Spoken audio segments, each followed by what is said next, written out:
Moldenauer, Arnie, McCloof, Franzen, Lowe, Phillips, and Wilkie. We have one item on the agenda. It's the consideration of appointment of Mark Hammond to the position of Development Director, effective September 3rd. Mr. Archambault, I'm assuming you're presenting this? Okay. Beth Bo was out sick. Right. For what it's worth, I got up and drove to here at 4 o'clock in the morning from Kansas City to make sure I was here. In any case, in addition, others who participated who would normally be here, John Regini is on vacation in, well, I don't know if I should say, but it's a remote part of the country, so probably doesn't even get communication contact. Beth Bo is sick, not even able to join us by Zoom tonight, so I'll take the start, assisted ably by Deputy Weiss, the mayor, if any questions are pertinent to input he might have, and Alan Kestner. Without going through, and I will try not to, the report that was put out by Beth Bo, I'll go over just about 4 points here. One is that the timing of this actually became kind of opportune in the sense that the process went relatively efficiently. That's not to say anything to the effect of lacking in quality, etc., but was run extremely efficiently to a point that we have an opportunity. This might have appeared not for 2 weeks. However, by getting it executed tonight, we have the opportunity of almost, but not quite, 2 weeks of overlap with the existing or current director. When we have that opportunity, that proves to be very advantageous, and in this particular case, that provides some level of overlap such that we're able to have Paulette Enders work directly with Mr. Hammond for the sake of transition of existing projects, for the sake of creation of the 2025 budget for that department and its functional divisions. And we're also able to get him, with her assistance, up to speed with regard to the comprehensive plan very quickly. So there is some advantage to taking care of this relatively expeditiously. And I think in the end, not just think, I would argue that based entirely on merit, that this candidate solely and singularly, uniquely, stands so far heads and shoulders above otherwise more traditional perhaps, but qualified individuals, that this should be, in my opinion, relatively simple on the basis of merit. The next point I would bring up is that just in terms of the process, in terms of confirmation by the council, this has not in a substantive way changed in as long as I can remember. In fact, I was thinking back to when the position was originally created and Paulette Enders became the initial or original development director for the city. The process is substantially the same, excepting, of course, that the content within it, of course, is based on the individual position which we're looking at.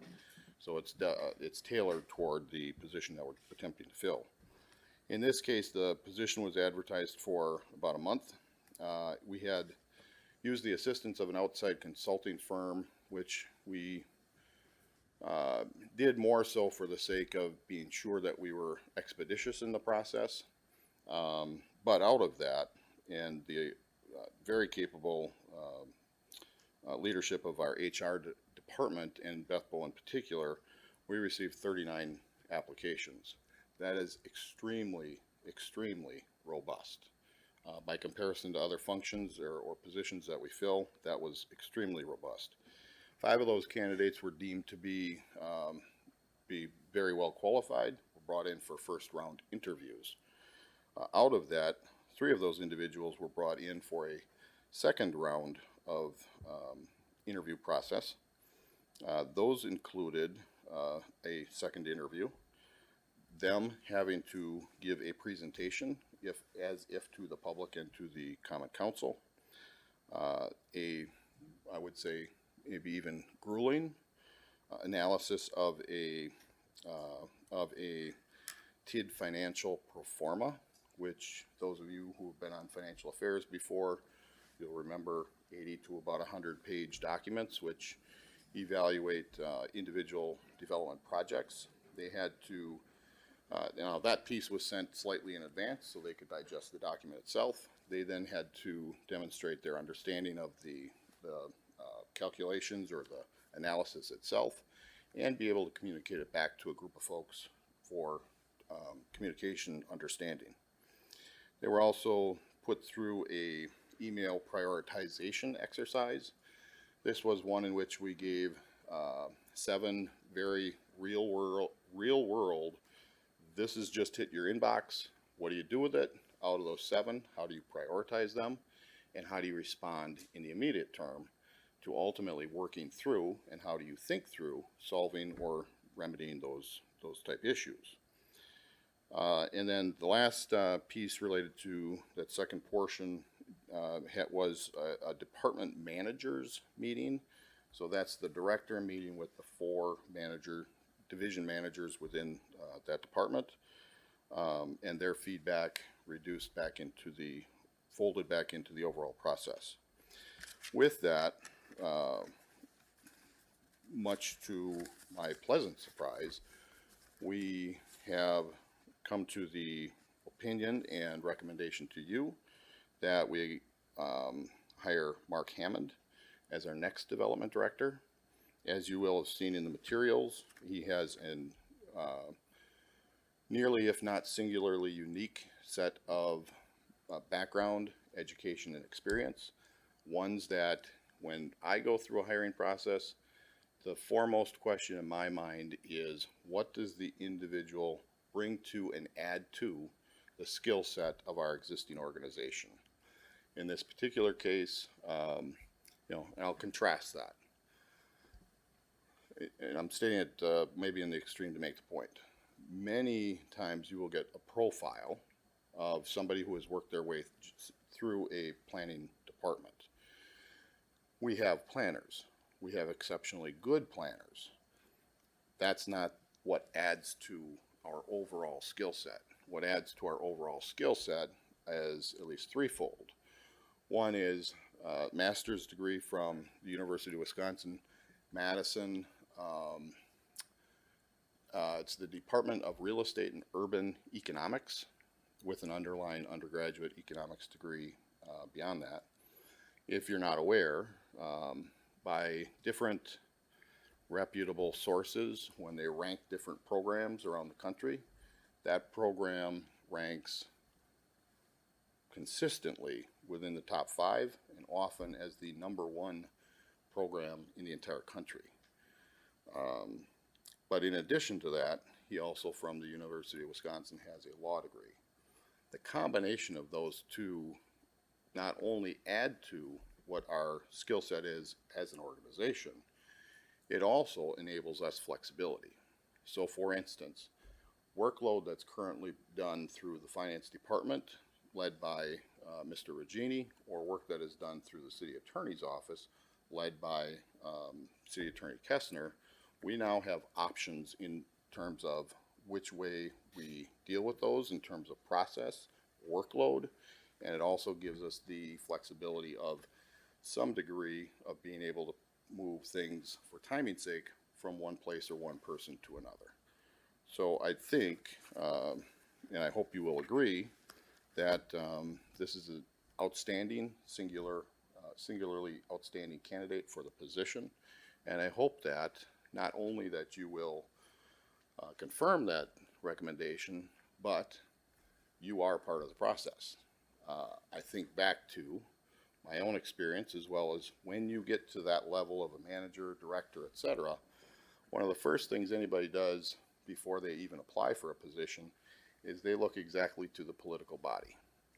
They want to understand what kind of leadership, what kind of cohesion or not there might exist within the absolute top level of the organization, so that they know first and foremost whether they're entering into a short-term and risky career choice, or whether they're engaging in something with which they can engage their passion towards something that is more meaningful than simply, if I may, simply a transaction to a private business, but is in fact, and in this case, really somebody who is passionate about working for and bettering the community in which he and his wife have chosen to raise their children.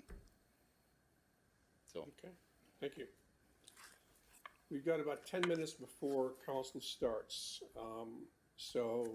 But I will ask if there's anybody in the public who would like to make a statement.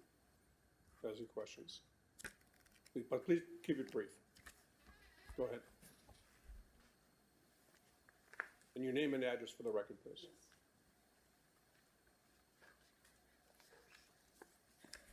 Hi, I'm Sandy Zelmer. I live at 2472 North 65th Street.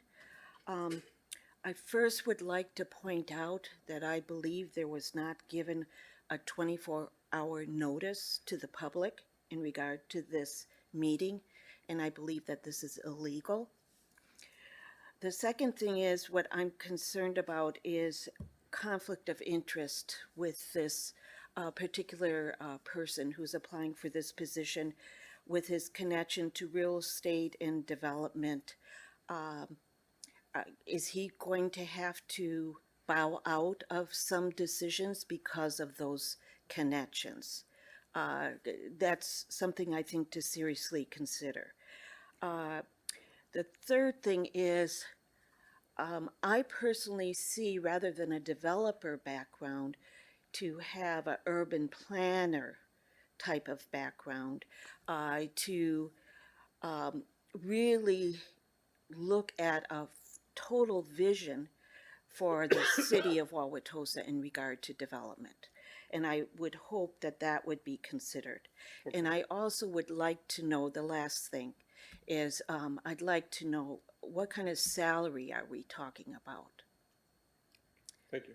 Okay. Should I stay here for any? No, but no, no, that's fine. Attorney Kestner has an answer, I think. To some Okay, okay, thank you. Thank you very much.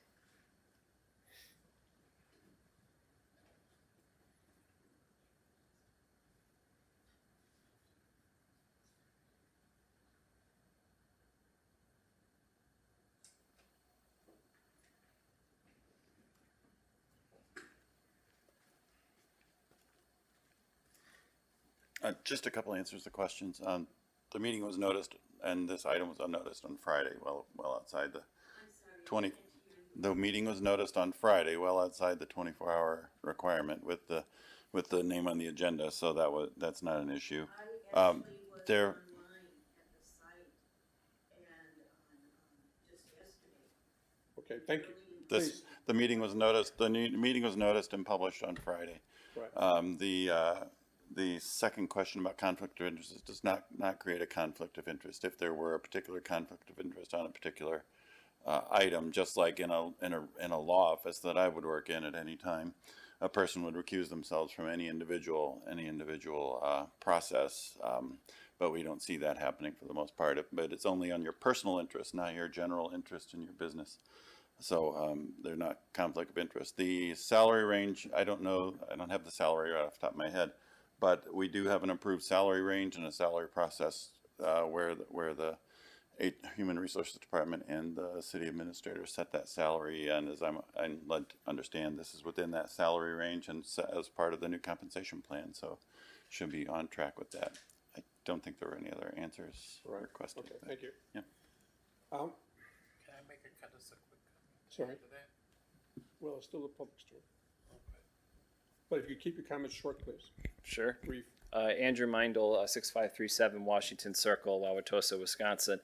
I recall on the salary posting, the salary range was roughly between 130 and 150,000. Correct me if I'm wrong, but a 20-minute session to discuss this and allow public comment, I think, is sorely unlawful. Our city administrator just said to be part of the process, vetting the candidate this evening, and I do have some serious questions about ownership, in particular real estate firms, going forward, because this would be like if I'm sitting on the Common Council and we award a contract to one of my businesses, I think we need to properly vet those this evening going forward, and 20 minutes is just not enough time. And I'm also surprised that the candidate is not here this evening. Thank you. Thank you. Mayor McBride, please.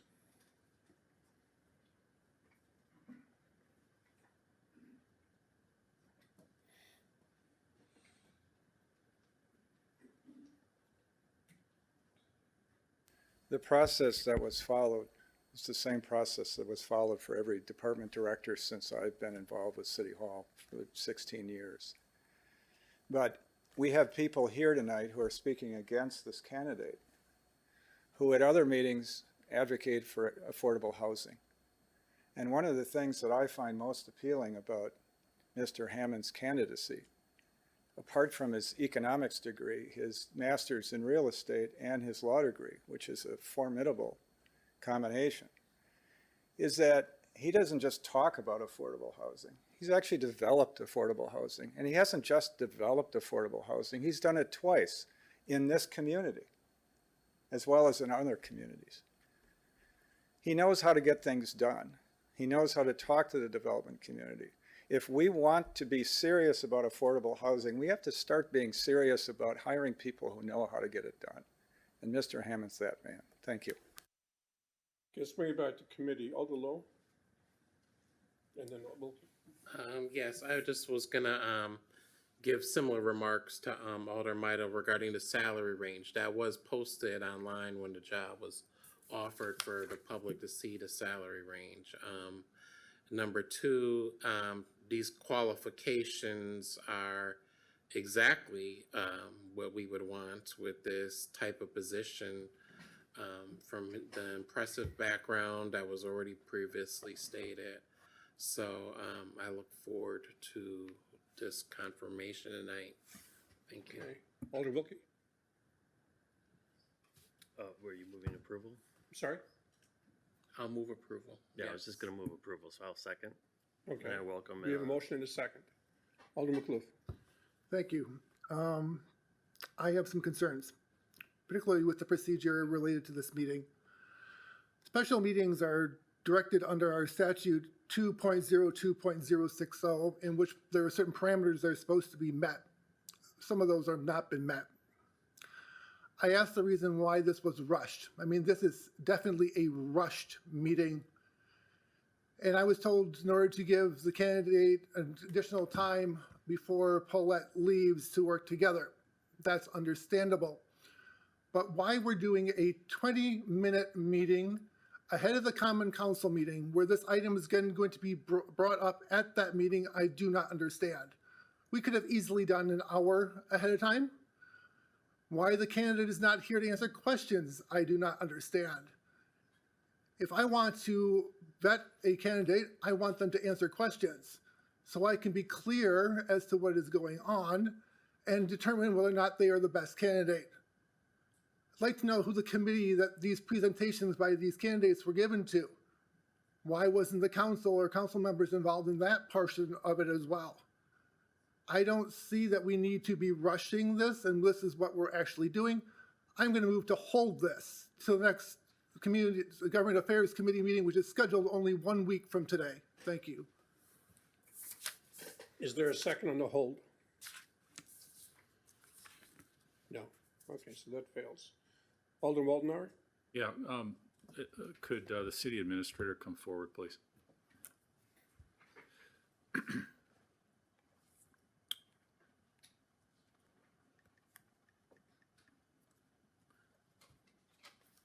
Okay. Thank you for your introduction and all that. I have a question more in process because this came up in some other comments from other people.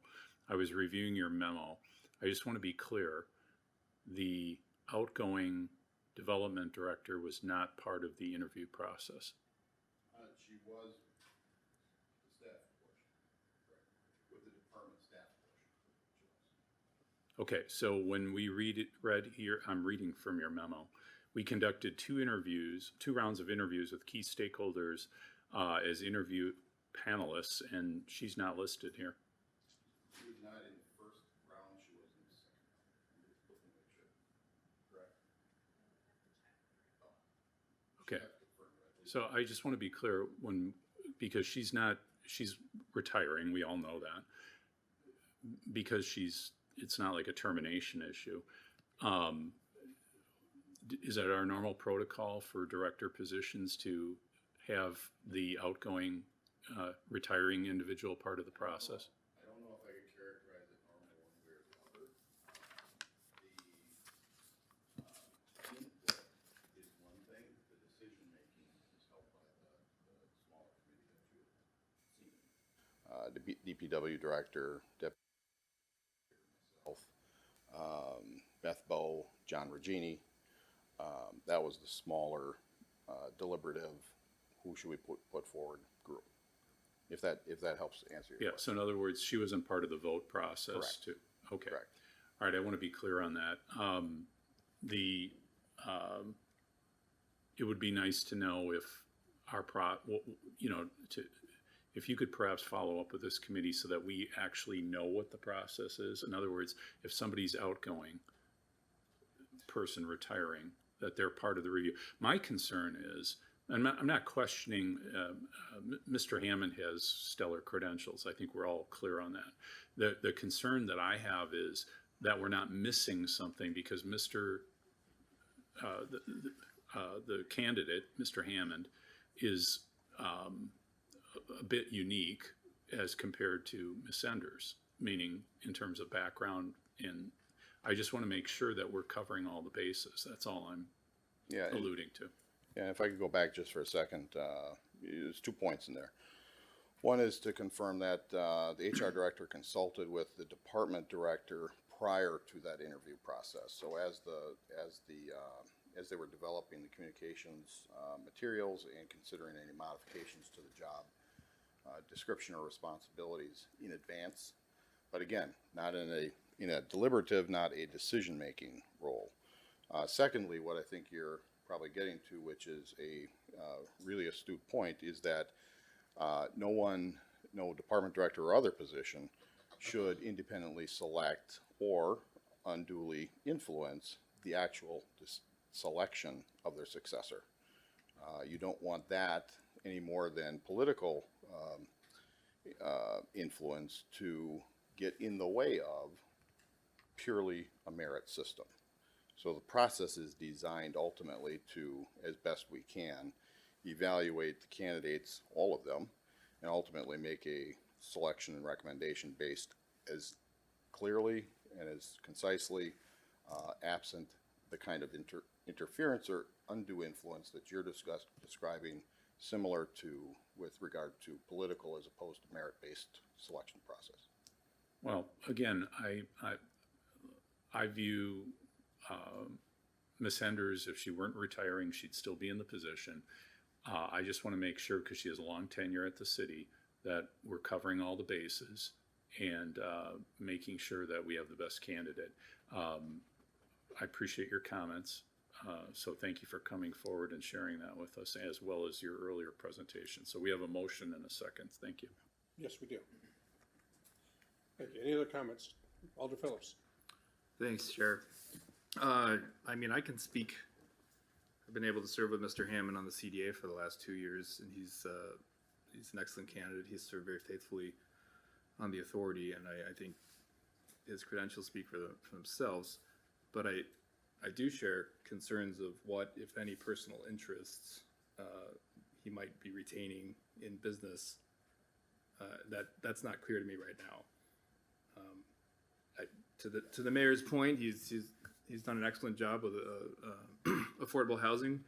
I know he's most recently involved in the project on the north side of the Mayfair Collection, which is really one of the last real affordable housing projects we've had in the city. But that's kind of an outstanding question that's unclear right now.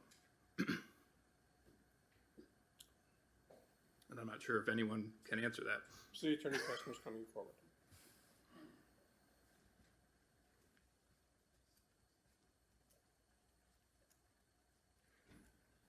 Right now, Mr. Hammond is an employee of a firm that does some developments. Doesn't have an ownership interest, doesn't have, as far as I'm aware, and doesn't have any other equity interest in that part of the business. after resigning that position to take this one, you would have no interest in that business. If there were, for some reason, a financial conflict of interest, we have rules that handle that, just like would handle with me or the city administrator. But we do have rules to handle that, but we don't anticipate there being any conflicts of interest in that regard, because of the fact that he's not an equity owner in his development company that he works for. Could you just expound on that a bit? I mean, if we had a personal interest, we would just recuse ourselves from it. But it would be a lot harder for a staff member. That rule applies exactly the same. It's the same code to employees as it is to council members. If you have a financial interest in the outcome of a decision you're making, you have to back out. And we do that not infrequently. We don't have a whole lot of ownership interest. We don't make that much money, but we do back out of activities and events and projects that we might otherwise have an interest in. And that's why we have a great team of people that can, for lack of a better term, cover for each other if there's a necessity to do that at any time. Is that it? Alderman Kloof, second time. Thank you. Real quickly. First off, I'm not challenging the candidate's credentials.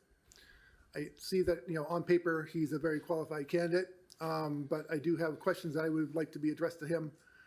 And I do have a chart here that shows that Mr. Hammond is at least a 10% equity shareholder in at least a division of MSP real estate.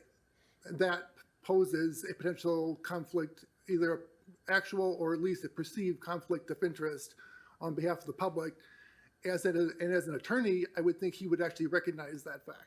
I'm sure he does recognize that. I haven't talked to him And we about need to that. vet this a little bit I further. have not talked to him about that in specific, but we do have policies to handle that situation should it arise. So. Okay, let's go to the mayor if he has an answer to this question, and then to Alder Wilkie and Alder Arnie. Just a point on this, first of all, again, recusal applies to everybody, whether it's a member of the council, the mayor, or a staff member if there's a personal conflict. If we were to take this to the nth degree, we would never hire anybody out of the private sector. When I was an attorney in the private sector and I went into the government sector, I had to unwind from cases. I had to unwind from potential conflicts. There were times when initially when I took my government position that I had to step away from cases because I had a conflict. This is not rare. This is not unusual.